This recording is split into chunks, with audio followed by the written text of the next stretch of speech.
I've always been creeped out by this experience and figured maybe someone here might have some insight into it. My husband, boyfriend at the time, and I were camping at Harriet Lake, which is a small lake pretty deep in the Willamette National Forest. We were on a road trip from San Francisco to Vancouver, decided to spend one of the days exploring Portland for the first time, since our campsite was only about 90 minutes outside of town.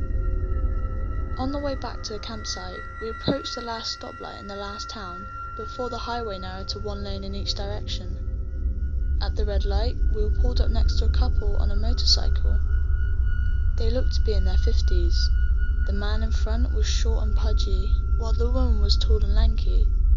When the light turned green, they looked over at us and took off, cut in front of us, and disappeared pretty quickly down the curvy road ahead. I remember us thinking we had somehow pissed them off, because they were driving really aggressively. Soon after, we found ourselves deep in the forest. The winding road was flanked by cliffs on the left and the sparkling, rushing Clackamas River on the right. Several small, old green metal bridges passed over the winding river. Cell signals quickly disappeared. The sun was setting, and there were very few people around except for a few fishermen trying to get one last catch before the sun went down for the night.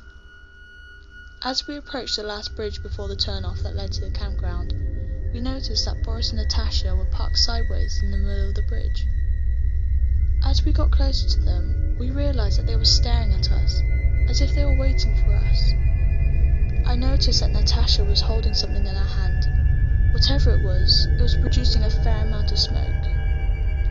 I thought maybe we had come across them smoking a cigar or a blunt or something. As we slowed down and prepared to pass them on the bridge, I got a closer look at whatever was in her hand and realised there was way too much smoke coming from it. Right as we were passing them, she tossed the smoking object under our car and they scooted off the bridge, then turned around and looked at us as if they were waiting for something.